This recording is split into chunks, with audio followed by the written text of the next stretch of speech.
Welcome to the Tackling College Sports Podcast, the definitive resource to help you navigate your way to play college-level sports.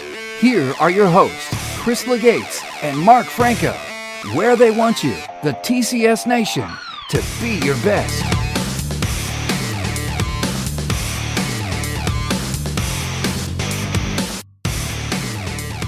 Welcome, TCS Nation, and thanks for tuning in to the Tackling College Sports Podcast, Session 15. I'm your host, Mark Franco, and alongside me is my co-host. And since we're talking basketball, if you want to get down low in the paint with this man, you better bring it, Chris Legates. Today, Chris and I, we're pinching ourselves a bit. We, in our minds, pulled off a feat. Really was quite incredible. Speaking with the head coach of women's basketball from Wisconsin. Bobbie Kelsey is her name. You might have seen her on any number of news outlets over the past week. Last Monday was her press conference, post-game press conference that really catapulted her into the limelight, basically by the one sentence of, "You got to get your butt into the gym." We get into it with Bobbie and bring up the fact that if she wants to cash in on this marketing plan, we'd be all behind it, of course. We can orchestrate this for her. But if you just took, "You got to get your butt," and you fill in the blank, we just think it's gold. All kidding aside, we had a great time speaking with Bobbie. She's a great lady. I said it afterwards. Gosh, I'd love to have her as my sister. I can see her being my life coach, and I'll even take her as my senator. I think that highly of her. We get into the weeds with as far as the press conference goes to a degree. We talk about her coaching philosophy. She gives advice for current students who are looking to transition from high school to college, which is basically what our podcast is all about. She talks about some of the books she's reading when she has time. Best advice for parents, which is quite good. Talks about social media, talks about the history of her career, how she started and went to many different places as an assistant coach, finally landing the head coaching job here at Wisconsin. This is her 5th season. Just a charm. We hope you enjoy it as much as we did. Without further ado, Coach Bobbie Kelsey. Thanks for joining us, Bobbie. No problem. Good morning. So you had this little press conference about a week ago, right? Yeah, a little less than a week ago. And I imagine this past week has been somewhat of a whirlwind, maybe? More attention than I want or are used to, but it's for a good thing, and that's growing our game. So I don't have a problem with it. Yeah. If we could just give a little background on how we sort of got this interview put together. I had seen an excerpt of some of the video. I think it was Sunday night. Monday morning, Chris sent an email to me. He says, "You got to look at this. It's incredible." I emailed back, told him that I'd already seen it, and I agreed, thought it was incredible. So right away, we started tweeting you and basically sort of harassing you and stalking you. Yes. So I just thought I'd give the listeners, we'll give a quick rundown on some of the tweets that we gave. I thought it would be fun. So first one was a picture of you, and I don't even think this picture was at the right press conference. It's just something I pulled off the web. And so this was all in hashtags, "Get your butt in the gym," hashtag "Be your best," which is our tagline here, TCS Nation, so on and so forth. Then we did another one, "Get your butt in the gym," TCS Nation stamp of approval. Then I got someone else involved that has been on our show that says that thanks for introducing me to her. We're huge fans now. The other one we sent was, "Love your presser. Please think about being a guest on our podcast. All the best." And then I think the one that got your attention, hold on here, was tweet us, page us, hit up our MySpace. Of course, we don't have a MySpace. Fax us, send a telegram, smoke signal, email, Facebook, Instagram. Let's do this. And then you answered one that was saying that we're playing offense like Steph Curry, not playing like we're 2 years old. So it was a whole litany of these. The moment you said to give somebody in your office a call, I said to Chris, I think we might have a shot of getting her on the show. So it was fun. I appreciate it. And thanks for playing along with that. So, Chris, Chris, you want to go ahead? Yeah, Coach. First of all, thank you for taking the time. I know how busy your schedule is. First, let me preface by saying myself, I'm 25 years of a college soccer coach now at different levels. I'm at a Division II school. And just so you know, it's been the talk of the campus in the athletic department. And it's something I run a club program that's very similar to AAU basketball. So it's something a lot of us have been preaching for a long time. Our college basketball coach showed her team the video. And I think, did you ever think it would have the kind of impact that it has now 5-6 days later? No. I've done many press conferences since I've been asked and talk about my team and what I'm proud of them for what they've done in each particular game. So it was a shock to me. Usually I don't get anybody saying anything about what my comments are unless it's something colorful or they feel like it's something that, they can use. But I never thought it would go to this level ever. And when you think about that philosophy, and again, it's something that coaches in all sports can embrace, was it something that was premeditated, or is it just kind of came off as the result of a tough fought game? Not premeditated at all. I was asked about the performance of the young lady on the Nebraska team, Romeo, who hit 8 threes. Right. And I was just commenting that, we have a player on our team that has done that same thing in a different game, at a different time. So I was just commenting on the fact that both of those young ladies are very good shooters. And then it popped in my, then I went, I got kind of caught up in the fact that everybody should be shooting like that. Why can't everybody do that? Then our game would be quite different. So that's kind of where, the media didn't play the first part of that interview. So I guess it came across that I was maybe throwing my kids under the bus. My kids are getting in the gym. They had a rough time shooting in that game, but we led the conference last year in 3-point field goal percentage. Nicole Bauman was the second in the country last year in 3-point field goal percentage. And presently we're right up there. We were leading at some point in the conference. So I wasn't throwing my kids under the bus. I just said women's basketball players, including mine, because they are women's basketball players, need to get their butts in the gym. Mm-hmm. And you yourself, you've been a national champion. And how did you get into coaching? And what is the path and the journey for you now to get you to where you are right now? Well, quickly, I played obviously at Stanford at a high level. So, but there were a lot of coaches that recruited me. Obviously, I couldn't go to but one school, but I kept in contact with those people just here and there, not anything constant every week or anything like that. But I think when you're a kid that appreciates people taking their time to recruit you and you say thank you, coaches remember that. So later on throughout the years when you come back and say, hey, coach, can you write me a letter of recommendation or can you call on my behalf? Those coaches are willing to do that because you were respectful in the recruiting process. I think some of that is lost on kids these days when they announce things on Twitter and you don't call those coaches and say, hey, thank you. Some of them do. A lot of kids do, but some of them don't. And that doesn't sit very well with people when later on you got to come back and ask, hey, can you help me out? So I did that and it helped me. I know a lot of coaches that recruited me helped me, when the time came years later when I was an adult to try to get a coaching job.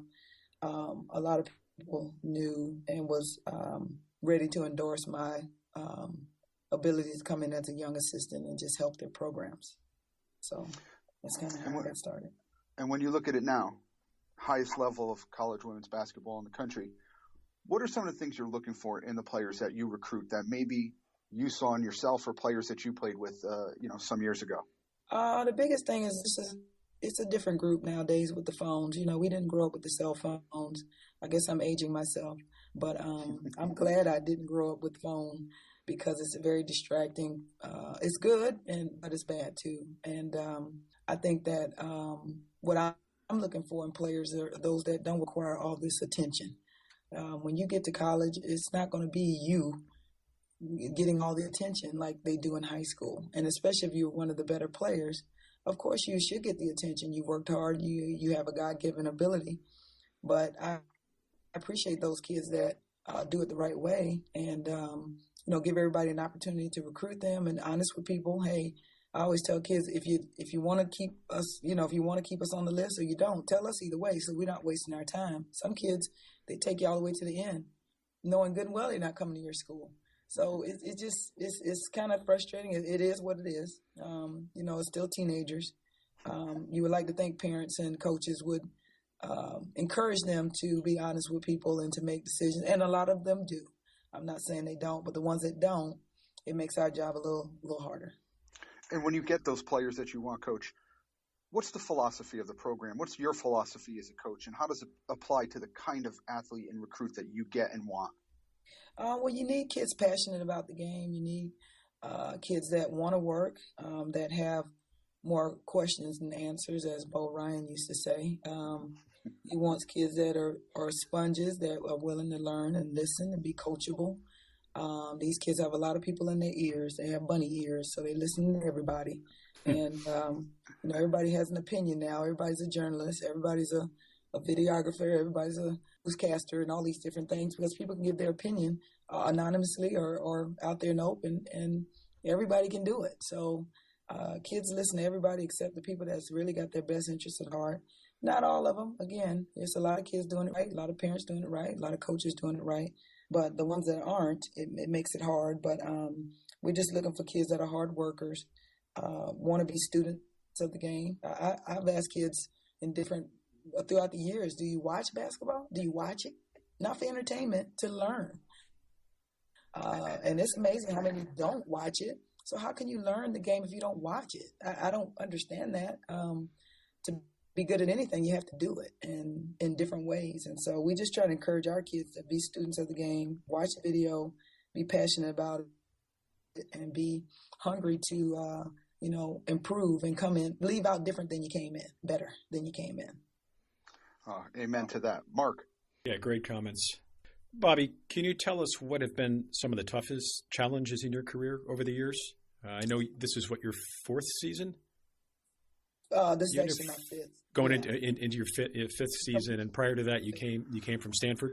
Right. I've coached 14 years before I got the job here. So I was an assistant at many different places. I started at Boise State as a green leaf off the tree coach. Did not know what she was doing. And anytime you take on something new, you're scared, you're apprehensive, you're not sure. But my mom said anybody that's done anything for the first time never did it before. So you're smart, capable, you're organized, you can do it. My path has been quite interesting. I didn't stay any place too long. I've learned from different coaches throughout the years. Some first-time assistants, some Hall of Famers. So my last stint as an assistant was at Stanford, and we went to 4 Final Fours. So we only lost 14 games in 4 years at Stanford. So get a little spoiled with that. And but when you take on a challenge as big as this one to try to change perception, tradition, try to build a legacy, it's quite a challenge. But that's the fun part. You know you're live. You're getting after it, and you're doing the best job you can with the circumstances that you've been given. So we make no excuses. We just this is what it is, and every program is different. Connecticut wasn't always the Connecticut you see today. Notre Dame is not the Notre Dame. Wasn't always. When I was a player, it was not. So they were getting there. Stanford was just now getting good. You're talking about 1991 when I graduated high school. So those coaches have been at their schools and institutions for 30 years. So I don't think anybody today would be at their institution for that long because, everybody want to win right away. And sometimes that doesn't happen. So you just trying to build something that's special and that people want to be a part of. So would you say that taking over the head coach position here has been the toughest challenge? Probably, because when you're in charge, it's different when you're sitting 6 inches over to the left or the right. All eyes are on you. Yeah, and you get all kinds of suggestions when you're assistant. Why don't you do that? I had to go back to Tara. I'm like, I'm sorry, because I didn't realize. Now I know why you didn't and why you did. So this is Bobbie. This is not a question that we had for you, but it's got me thinking. Throughout all of those coaches you worked with, are there any one or two that stick out that really had a profound impact on you? Yeah, one or two. Well, all of them really, even good and bad. But obviously, I played for Tara Vanderveer, so going back and helping Stanford to get back to where they were when I graduated. 1 year after they went back to the Final Four, but it was a 10-year stretch where they didn't go. Now, I'm not sitting here taking all the credit, but it's nice to be a part of building the program back to where, at that level that it was used to. Sure. Myself and another teammate that came back, Kate Pay, we were freshmen together on that national championship team in '92. So I got the job right. I got in a position before she did, but she was able to come back too. So it was fun to put that program back to where we know it should be and where it was before, and having a little part in helping doing that. Got it, Chris. Coach, you've spent time at some of the greatest academic institutions that the United States has.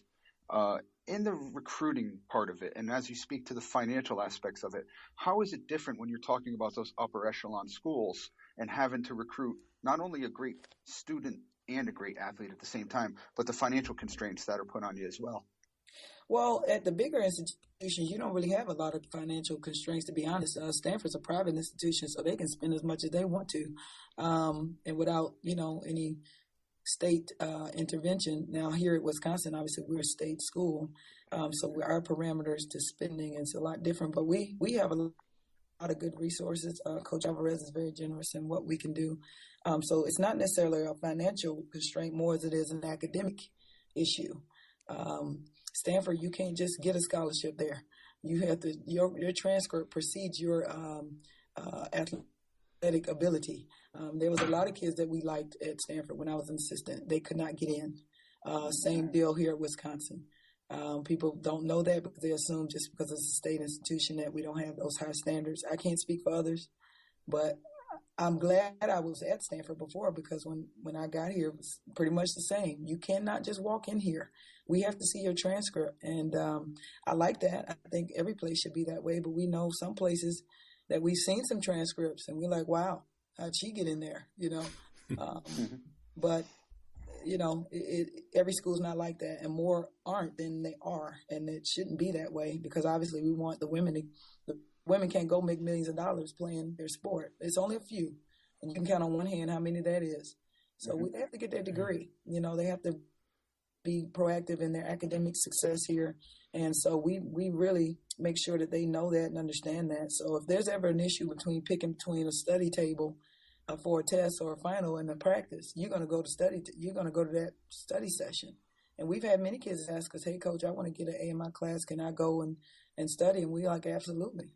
So that's a good thing. But everybody's not doing it that way. So. And piggybacking off of that, Coach, what do you see as the biggest obstacles that face big-time college athletes now, as far as, let's say, the social aspect, classroom management, what the expectations sometimes of the program are of them? Sometimes they're unrealistic for the timetable that you're being asked to do certain things. As far as the students are concerned, their schedule is a lot different than regular students. But there have been many thousands of people that have played their sport and gotten their degree. So you can do it. I mean, obviously, athletics is a big part of the university environment, and I think it's a good thing. I think the obstacles that are facing the kids are the social part of it, and listening to everybody and worrying about everybody's opinion instead of just doing what they know to be best, and listening to their coaches, the people that have the experience to help them to accomplish the goals that they have. So class management is about the same. You got to go to class. You got to get up. You got to set your alarm at 2, so you hit the snooze the first time. You can get up the second time. That's what I did. And get yourself to class. You do have to get your butt into the classroom, too. Oh, you got to get your you get your butt to class. You have to get your butt practice. You can just say get your butt to, and then add whatever you want. That's right. And that goes into athletics. I had a band director talking about his band students and how they need to get their butt in the band room and practice. That has nothing to do with basketball. So people are latching on to the whole get your butt wherever you need to get it and work hard. The whole point is work hard. Cheerleading coaches have emailed me and thanked me. I'm Orthodox people, I'm not saying that, a lot of coaches have, but a guy that owns garbage trucks called and said, hey, thank you. He had a tear in his eye because he wanted his guys to come to work on time and get their butts on the truck and get, collect the cans that they need in the garbage that they've been paying to do. He owns garbage trucks. So it's just been really interesting to hear from the different people and how people are saying that it's more than just basketball. And so that's a good thing, I guess. I think there's a huge marketing opportunity here. I was just going to say that her agent has probably contacted her about trademarking this phrase now. Oh, geez. I could see that. I could see the clothing line. Go ahead, Mark. Okay, where are we? So pros and cons of playing Division I basketball. We've got folks that are listeners. Obviously, they're going to play 1, 2, or 3 or intramurals, but typically because that's what you're coaching to, if you could, please. Yeah, the pros of playing at the Division I level is just the ability to compete at the highest level versus the best players, your contemporaries. I think that any athlete on whatever level, you want to compete against the best. And obviously Division I is the highest level for basketball at the collegiate level. And so if you have aspirations to play, obviously if you're a competitor, you want to play at the highest level. That doesn't mean the other levels aren't as competitive. They are. We always play Division II teams as exhibition games. You don't want to lose to the Division II team, but they're coming in with their best. So that's some of the pros to playing. Cons, it's just the pressure to play at this level with the expectations that are out there and just so much 24-hour media that, the expectations sometimes precedes the actual talent. People want to be better than what they are, but they also want to not work as hard to get those things. So it's just hard to help them to navigate those fields when it's a lot of pressure to do certain things because everybody's getting attention for, one or two little things all the time. So, and what about as it relates to the classroom? If you're on a road trip? Yeah, it's managing your studies and making sure you communicate with your professors. Our academic people do a great job of helping our kids to understand that if you are going to miss class and it's excused, you still have to get the notes and still have to do what you need to do to get caught up in class. So those are expectations that they know are above playing basketball. So if you don't get your work done, you're not going to play. You're going to spend your time in study hall where you should have been in the first place. Great points. Chris? Coach, we've been hearing the stories about 8th graders, 9th graders being recruited. In soccer now it's become a big thing, signing dates in their sophomore year and things of that nature. Our podcast a lot of times is geared towards that 98% of the players who aren't being sought after, who maybe their doors aren't getting banged down by coaches with offers. When would you suggest that the 98%, the player who isn't highly sought after, starts to contact a college coach? And when do you think that process should begin as far as high school is concerned? Is it 8th grade, 9th grade? It seems to be at times spinning out of control too. Yeah, it's a lot of pressure. Like I said, there's so much attention now on it. The people are getting recruited, I should say, earlier and earlier because people can put their videos up and do all these things via technology. I don't know if they realize it's a lot of pressure on them to, when I was a kid, I just played everything. I didn't even know I could play basketball until my sister started playing. And I went to one of her practices and realized, hey, I can do that. And being a confident, I guess, quote unquote, confident kid, I felt like I didn't even think about, well, you never played before. I just figured I could do that too. So I think contacting coaches, I think kids have to, and maybe it's more the adults in their life just being scared that they won't get a scholarship or, the cost of school now. It's a lot on parents too, to ensure that their kid get an opportunity. But, I'm just a faithful person. I believe what's for you is for you and God will make a way for you. But you still have to do something. So contacting coaches is not bad. I would say kids don't contact the head coach because your email's going to get lost. I'm just contact the recruiting coordinator. Because if you send it to the head coach, it's a chance that it's not going to get seen. Because they just going to pass it along to, we just get so much that it's just hard for us to really, go through all these videos. But we appreciate the kids reaching out and wanting to get that exposure. There's nothing wrong with that. But I would say send the videos to the recruiting coordinator. And if you don't like the music, coach, it may get deleted right away, right? Hey, you better be careful with some of that music. Give the radio edits, I would say. Well, that kind of piggybacks to on the that next. phone. That kind of piggybacks, Coach, on the next question, which would be, what are some of the worst ways you think a player can market themselves or sell themselves? Yeah, that's contacting the head coach. That's a quick way. And I'm not saying they wouldn't get back to you, but it's just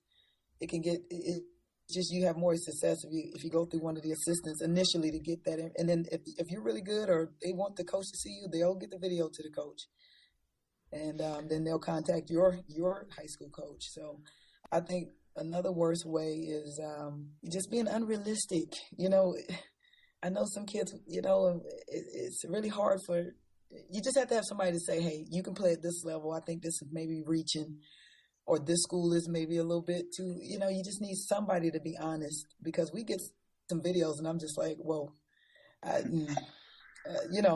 but you try to just keep encouraging kids. Hey, we'll keep in, we'll finish your schedule, or we'll look, we'll have an opportunity to see you play when we get out in recruiting.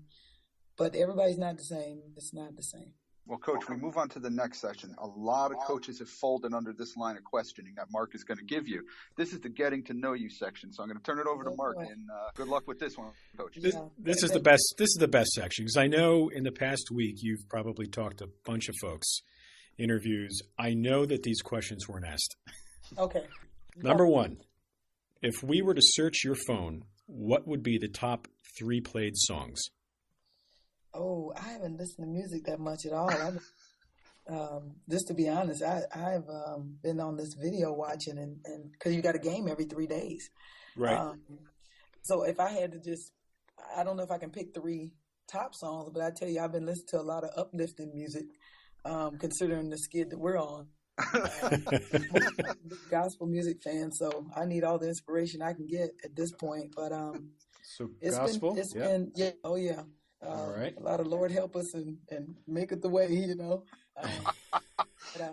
yeah, it's been interesting. But yeah, I haven't listened to much music at all. Okay, but when you do, it's typically on the gospel side. Yeah, it's typically. Now I'll do some old school Michael Jackson, some old school, R&B disco music. I like the old stuff. I can't listen to what these kids listen to. Now you're getting into our genre. So do we. Yes. Yeah. That's our favorite. Every now and again, I do like her. I think she can really sing. So, who was that? I'm sorry. Beyonce. Oh, Beyonce. Yeah. Okay. Yeah. I'll make sure, because everything that goes here, this will go into the show notes. So when someone looks at the show, they can they can review the answers to the questions. So, all right. Next, what book or books are you currently reading? And if none, what books would you suggest to our listeners? Oh, that goes into the music. I haven't had time to read anything. Now, if you're talking about some old, well, I'll just say I've been doing a Bible study actually. Okay.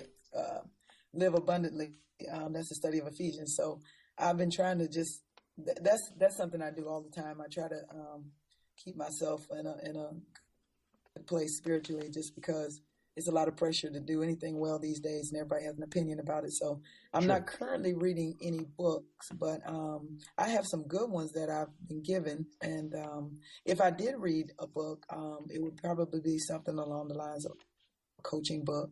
I know there's several out by Josh Metcalf, and there's John Leonzo just put out one about coaching. So I'm always looking for stuff to help me be a better coach. Sure. In my everyday ability to try to read something other than a scouting report. Okay. So outside of the obvious one, do you have a favorite quote? I have several. I always say be who you want to see. It's nothing worse than telling someone to do something or to be a certain way, and then they don't see you modeling that behavior or that those attributes. So, and then the other one is commit your plans to the Lord, trust Him, and He will bring it to pass. So, a lot of this stuff is really out of our control. We like to think we're in control of everything, but we didn't control when we were born. We ain't not gonna control when we leave. So you try to do good in the in between, right? And do the best you can. Mm-hmm. Those are great.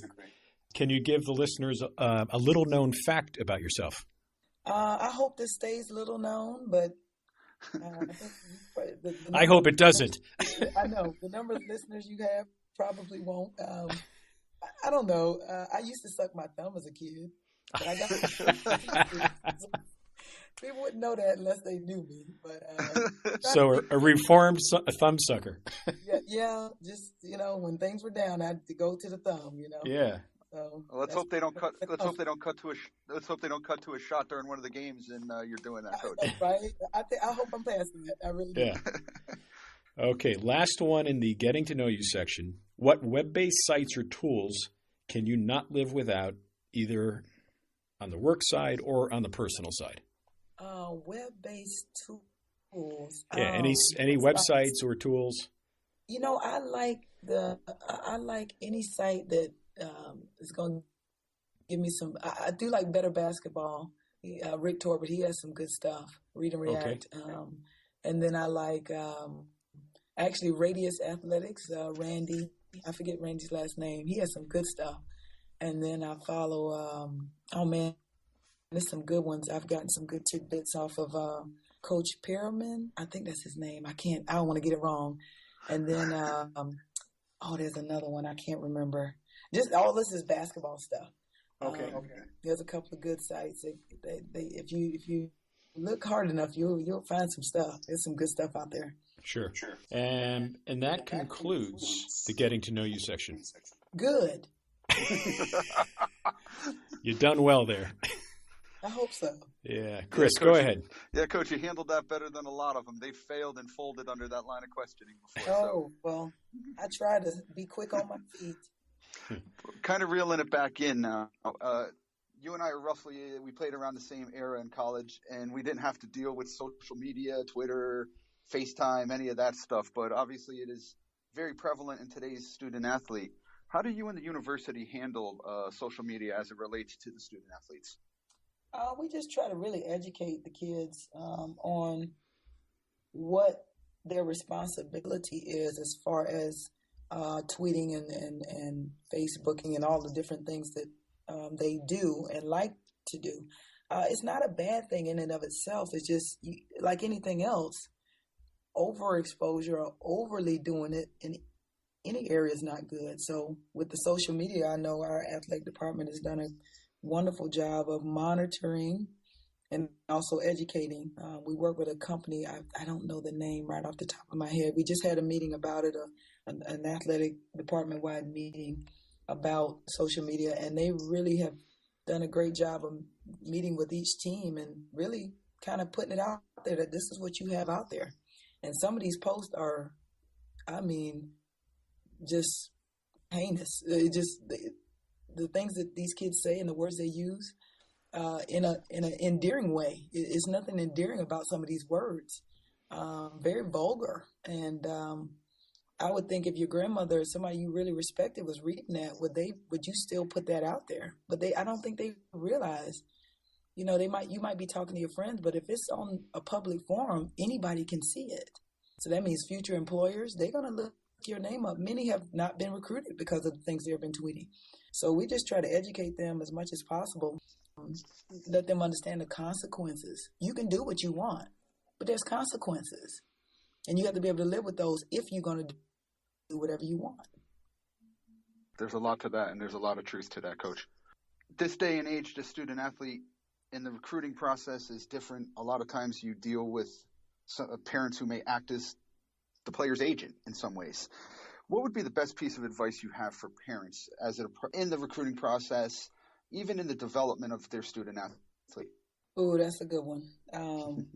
Let me just say, all parents love their children. My parents love me.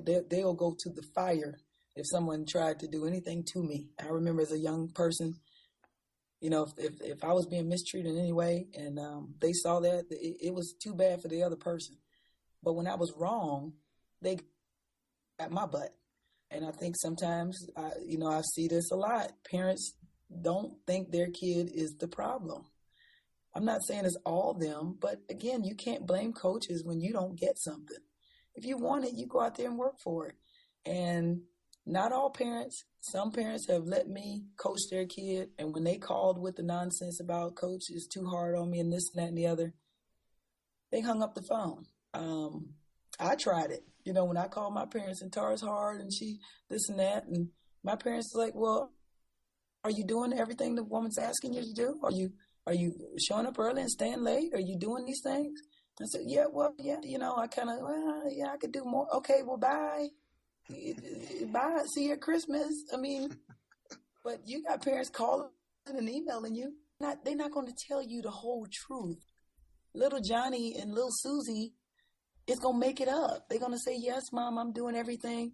Well, why would a coach sit you if you're doing everything possible? They want to win. So they're going to sit you down if you're doing everything you're supposed to do the way they're asking you to do it. That makes no sense. So parents are getting duped by their kids.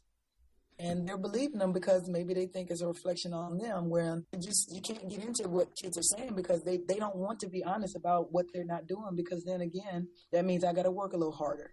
So my advice to parents would be cut the cord and let coaches coach them. We're not here to mistreat them. And if you did your homework in recruiting, you would know that about your coach. I'm not going to curse mine out and embarrass them and do all these things that some coaches are doing. But I want them to know I love them, I care about them. And I say, I tell parents, you're going to drop them somewhere. You're going to drop them off and go home. And you better make sure that the adults that you're leaving them with care about them, even if they couldn't play basketball. Right. Because there might come a time where something, God forbid, happens and they can't play, or something happens. We had a young lady on our team, her dad passed away. It has nothing to do with basketball. But you better believe we all got on the bus and went to that funeral and supported her. So parents just have to trust the coaches. And when the kid is saying, I'm doing everything, Mom, they crying in the phone, hang it up.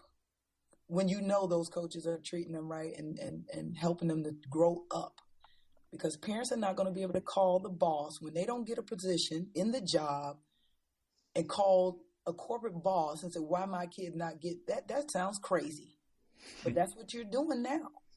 And they're not learning a thing other than to cry to people and get people to believe that they're doing everything and they still not being rewarded.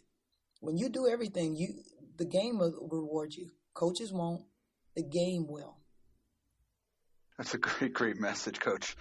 My last question comes, and I'll preface it by saying, 25 years, as I said, I've been involved in college coaching.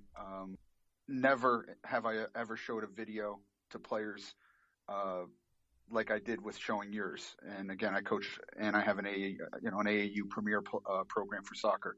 I've made sure that everybody has seen that message. It's effective, it's efficient, it's what my philosophy is. So it's been such a breath of fresh air to be able to speak with you. Other than that 2-3 minute video clip that we saw, which has such great advice for student athletes, what other things can you elaborate as far as advice for student athletes in the recruiting process, in honing their own game, in the whole college athletic experience, et cetera? If most kids, if they're pretty decent, they're going to get a scholarship somewhere. If it's not on the D1 level, on D2, D3, that's a blessing to get your education paid for, but it's not free. It's something that was required of you. We say free education. It's not free when you're getting up at 6 a.m. to do those weight workouts and different things that athletes are required to do. So, they have to look at it as a job and look at it as I'm earning what I'm being given, which is an opportunity to not have student loans when you graduate and to have a clean slate when you leave a university to go out and make your way into the world. And so I think that if athletes would approach it that way, and you have many that do, they take all the advantages of what they're given and the resources they have when they go abroad. I've had student athletes go abroad and do some programs abroad, some missionary work, just all kinds of stuff that has nothing to do with their basketball abilities, but they took advantage of those opportunities. And I always tell them, hey, college is one time. It's pretty much one time as an undergrad. You can go to grad school and post-grad and all that kind of stuff, but it's just different. You probably be married by then, have some kids, it's online. I got my master's online because I didn't have time to go to somebody's class. So it's a lot different as an undergrad. So enjoy it. Get the most out of it you can. Don't waste time moaning and being one of those people that always blaming somebody else. Ask for help, receive help, be coachable. And if you don't understand something, communicate, and not through Twitter and Facebook. Go up in the office, sit down and say, hey, coach, what can I do to help myself to maximize my talent? Any coach would love that. You know, instead of going to your parents or talking about it with teammates, or you really want to know, ask the coach. They'll tell you. And then you can have a relationship with that person and know that they care about you other than basketball. And I hope that's the case with all kids, but I know everybody's don't have that relationship with their coach, but there's plenty of assistant coaches as well. So I just think kids have to maximize their time, and whatever happens in those 4 years, 5 years, look back on and say, what did I learn? Did I learn anything? Did I glean anything that could help me going forward? You know, we're in an adverse situation where we've lost the last 6 games. But that might be equivalent to losing your job when you're older, you know. It's adversity in life, but the bad news is, you know, people don't learn from it and get something out of it while you're going through it. So to grow, the main ingredient in anything growing in agriculture is manure. You might have to go through some manure to get where you want to be. I've not seen anything grow in agriculture without some manure. And so, but there's some water too. There's some care. There's some concern about it. You know, you have to tend to it, you know. So I just want kids to get the most out of their experience, the good and the bad. And, you know, use that going forward to handle adversity, because it's going to come. It's not if, it's when. Coach, before I throw it to Mark, I just want to thank you for what has been a message that has been universal, all athletes in all sports. Thank you. You're welcome. Mark. Agreed. I think in this era of political correctness to an extreme, waking up on a daily basis to find out that someone was offended by something that someone else said, that message really resonates. And if you haven't seen it, do yourself a favor and find it. It's worth it. So as we wrap up, we want to be mindful of Coach's time. We're in about 40-odd minutes. Coach, do you have any final thoughts or parting words? You tell us. No, I just want to thank everybody for being supportive. Like I said, I didn't plan to say anything. I was just being myself. Sometimes that gets me in trouble. But I'd rather be who I am. I can't be somebody else. I can't be fake. And I want all the young women out there, young men across every sport, every artistic genre, every, you know, just in general in life, to work for what you want and do it the honest way and do it the best way you know how. And if you're really serious about it and you have a passion for whatever you're doing, you're going to be good at it. You cannot be good at it.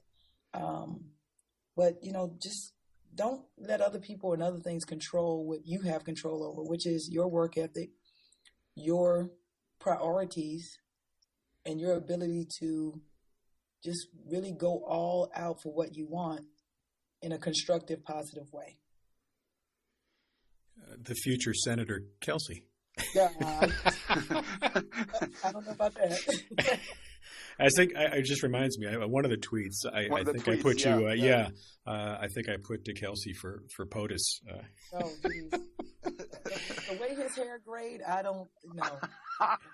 Wasn't that remarkable? Oh man, he came in nice and, you know, it was nice and full. It was like a week or two later. It was like, it was like temp clause. I'm like, he won like 10 rounds. One round with Tyson. Oh man, but you know, he's done a good job in controlling his emotions. I don't think I could do it. You know, you see how worked up I got with one question about some shooting. You know, that's a tough job. I don't think I'd make it. Yeah. Anybody sitting in that seat, it's a tough job. Man, any leadership seat. You have to have thick skin. No question.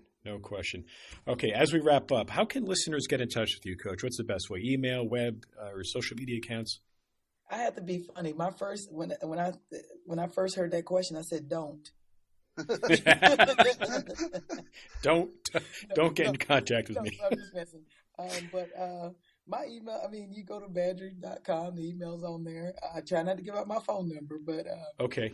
We, just like you guys got in touch with me, I didn't know who you all were, and you Well, we're persistent. We're annoying. We're annoying. Yeah, y'all are junkyard dogs. But yeah, I'm on Twitter. I like Twitter. It's easy and it's quick. Okay. I don't have an Insta or a Snap. That's too much for me. But so you're okay if I add your email and your Twitter to the show notes so that people would see that, or do you want those left out? Probably you could do the Twitter, okay. The email, because I feel obligated to get back to people, and it's like, oh my God, So, I don't want to bury you with email, so we'll just stick with it. We'll stick with the Twitter then. Yeah, the Twitter, and then people can say what they want. They can go from there. Block them or delete them or whatever. That's right. And lastly, we ask this of anyone that comes on because we thank. We're very happy that folks come on to into the podcast. So, is there anything you wish to promote today, whether it be a camp or a program? Oh, yeah, camps are obviously you always want the little young ones to come and get a camping experience. We do have day camp on June 5th. Okay. We have college experience camp. That's mainly for the kids that really have an opportunity and really serious about the game. That's a one-day deal on June 12th. Then we have team camp. We always like to have the teams come and from different states, surrounding states, as far as they want to come. That's team camp is June 15th through the 17th. And then all skills camp, that's just for kids, that want to get that camp experience without it being too rigorous. That's June 26th through the 29th. And we always have a talent show at camp, and I'm always the MC. So oh, boy. They get a kick out of that. So you guys do karaoke. We'll be there. Oh, yes. Man. Hey. We knock it out of the park every Friday night at the local bar. Oh, hey, yeah. Well, that's always appreciated. Yeah. All right, I'll make sure. I'll give your staff a call just to coordinate and make sure I have those dates proper, so I put them up in the show notes for you guys. With that said, we are very appreciative of you taking your time out, coming on, spending a little time, putting out some of the knowledge. It was really time well spent. We appreciate it and had a lot of fun. No, thanks for asking. I appreciate you, letting me kind of ram a little bit, I guess, or articulate my thoughts. But I do want to say my kids, like I said, I felt kind of like they thought I was throwing them under the bus, and I really don't want them to think that. So it's been kind of a bitter and sweet thing. A lot of people have said how much they appreciate it, but, my kids kind of, especially after a loss, you kind of just want them to keep positive. But I think they understand. I've talked to them, so they understand that. So great message. Awesome. And before we head off, TCS Nation, our contact is on tcsnation.com on the web. Okay. Make sure you sign up with your first name and email to be included in the F5 weekly email that folks seem to like. Email us at chris@tcsnation.com or mark@tcsnation.com. Our Facebook is facebook.com/tackling college sports. Twitter is @TCSNation. Graham is TCS Nation. And yeah, we have Pinterest. Do not make fun of us. With that said, we always end the show with being your best. This time we're adapting. Get your butt in the gym, get your butt in the classroom, and always be your best. Be your best. Your college sports future awaits. So join the TCS Nation and be your best.